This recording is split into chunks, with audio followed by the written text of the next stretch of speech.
El saludo para don Bienvenido Rodríguez Durán, para don Bienvenido Rodríguez León, doña Isabel, todo el equipo de la Z101. Saludos para todo el equipo del gobierno de la mañana. Hay dos temas que me interesa destacar en el día de hoy en el área internacional. Primero, el ajustadísimo resultado de las elecciones federales para escoger a un nuevo canciller en Alemania. Así es.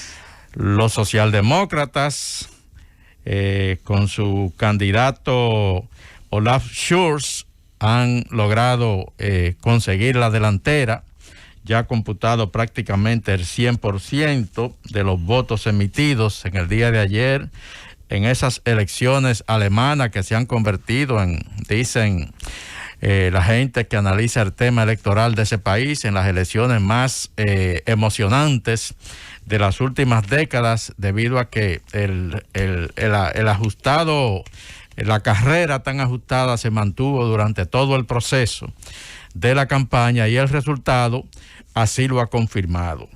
Los socialdemócratas, el partido de la oposición, ahora mismo en Alemania, con Olaf Scholz como su candidato, lograron un 25.7%, prácticamente un 26% de los votos, mientras que los demócratas cristianos conservadores, el partido de Angela Merkel, la CDU, la histórica básicamente CDU. La histórica CDU de Alemania, Konrad Adenauer. Sí, alcanzó un 24.1% del voto y con su candidato Armin Laschet. Y esto arroja, como ya decíamos, un resultado sumamente ajustado, con una diferencia de alrededor de 2 puntos entre una y otra coalición. Ambos candidatos, tanto el socialdemócrata Scholz como el demócrata cristiano Laschet, han anunciado su intención. Laschet, que queda en segundo lugar, no ha renunciado a la posibilidad, dice él, de formar gobierno, porque con lo ajustado del resultado entre las dos principales coaliciones, bueno, el que logre concitar el mayor apoyo de las demás fuerzas que participaron en la elección podría formar gobierno, y debido a la escasa diferencia de 1 punto y pico porcentual entre las dos coaliciones, bueno, pues cualquiera de los dos, repetimos, si consigue el apoyo de otras de las fuerzas que participaron, podría formar gobierno. Todo indica hasta ahora, por el entusiasmo que ha generado el resultado, que las mayores posibilidades de formar gobierno están en la socialdemocracia. Ese modelo parlamentario alemán, que se parece mucho al de otras naciones de esa zona,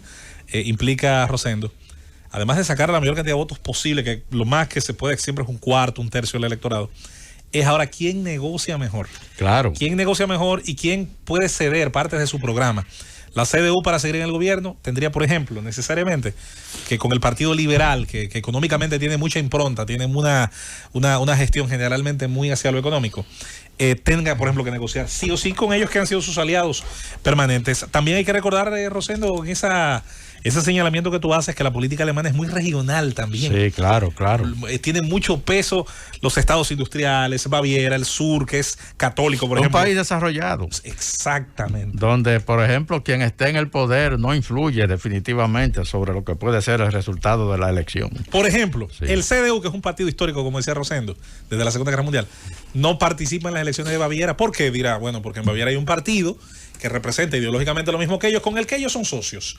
Esto es un país, como dice Rosendo, desarrollado, donde cada región intenta hacer valer su peso y donde hay que negociar después de ganar los comicios. A mí eso siempre me ha parecido muy interesante. Entonces, con este resultado, la socialdemocracia ha obtenido hasta ahora 205 de los 730 asientos disponibles en el Parlamento, mientras que el partido de Angela Merkel, la UDC, 194. Hay una diferencia básicamente de unos, diríamos, 16 asientos más o menos, unos 16 asientos, esa es la diferencia.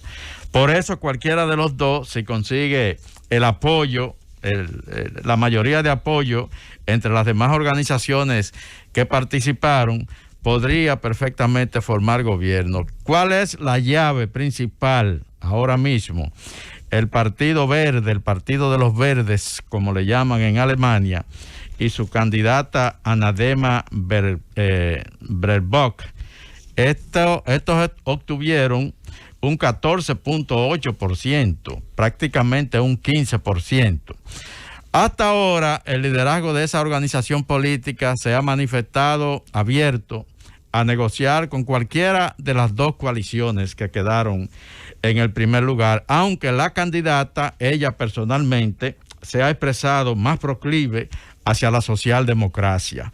Y esa es la posibilidad que hay, pero hay que esperar a ver cuál va a ser la decisión, sobre todo del Partido de los Verdes, como le llaman allá en Alemania. Con esta elección termina básicamente lo que se ha denominado como la era Merkel, sin duda. De la canciller Angela Merkel, que le ha impreso con sus 16 años en el poder, 4 mandatos de Angela Merkel en Alemania, le ha impuesto prácticamente un sello propio a la política tanto alemana como europea. O sea que el próximo canciller alemán tiene ahí esa tareita pendiente de básicamente superar o ir más o menos conservar ese liderazgo de Alemania, la principal economía europea, en lo que ha sido definitivamente el bloque europeo. El día que los alemanes se deciden hacer un Monte Rushmore,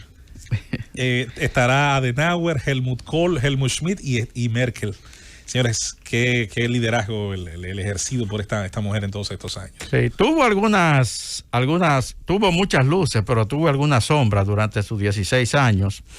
La crisis económica, aquella del 2008, las economías europeas que básicamente se fueron a la quiebra, Italia, España, Portugal, Grecia sobre todo, y la forma en que Alemania, dirigida por Merkel, le impusieron restricciones muy drásticas a esas economías europeas que le ganaron impopularidad, tanto a Alemania como a ella personalmente, pero era la forma, era lo que había que hacer. Sí, había que hacer, porque los alemanes mientras Europa entera prácticamente cayó en crisis, Alemania se mantuvo. Entonces los alemanes decían que ellos no tenían por qué de sus arbitrios, de sus impuestos, pagar la cuenta.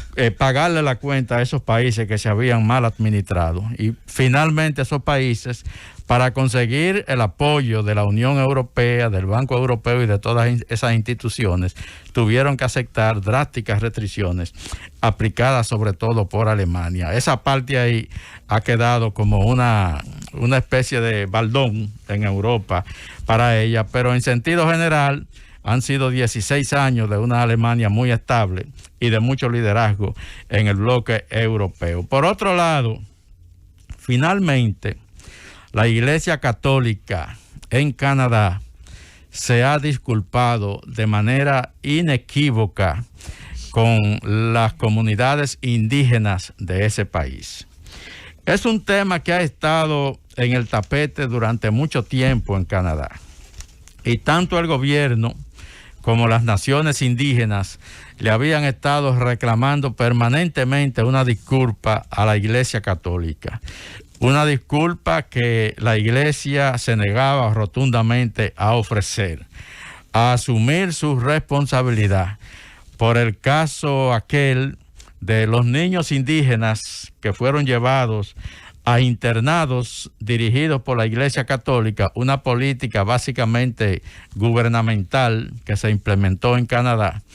La historia habla de que comenzó por allá a finales del siglo XIX, que se extendió a la década de 1990. Los niños eran tomados básicamente por la fuerza de sus familias. Estamos hablando de niños de tribus indígenas. Eran tomados prácticamente a la fuerza de su familia para supuestamente reeducarlo. Pero ¿en qué consistía la reeducación? Era una política como de sacar al indio del niño. Así básicamente se ha descrito.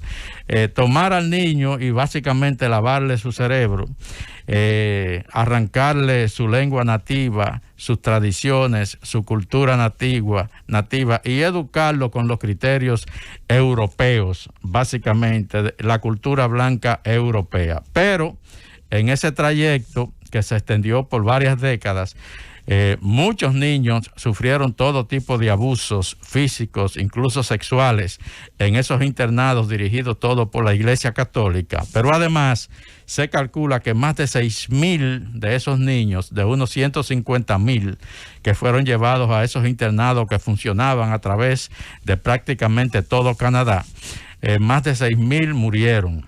Lo más grave es que esos niños que eran arrancados de esa familia, por lo regular no volvían a las mismas, las familias no volvían a saber más de ellos.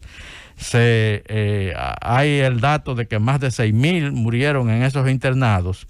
Unas 1,200 tumbas han sido detectadas en los patios, en los jardines de esos internados a través de todo Canadá, y eso lógicamente ha destapado una protesta inmensa, sobre todo de las comunidades indígenas y de otros sectores de la sociedad canadiense que habían estado presionando a la Iglesia Católica para que pidiera. El gobierno canadiense ya pidió perdón por esa situación, pero la Iglesia se había negado rotundamente. Y ayer finalmente el Obispado del Canadá, la Conferencia de Obispos de Canadá, ofreció una disculpa pública, emitieron un documento donde ellos piden perdón, dicen que de manera inequívoca por los sufrimientos a que sometieron a esos niños en esos internados. Lo que falta ahora, y es lo que se está gestionando, es una visita del Papa Francisco a Canadá, sobre todo para reunirse con esas tribus indígenas que hoy se sienten de alguna manera resarcidas por ya la declaración de culpabilidad prácticamente de la Iglesia Católica. Pero es un dolor que ha estado lastrando a Canadá por muchos años y que aún con este reconocimiento de la Iglesia Católica pasarán muchos años para que pueda resarcirse todo. Llévatelo, Cundo.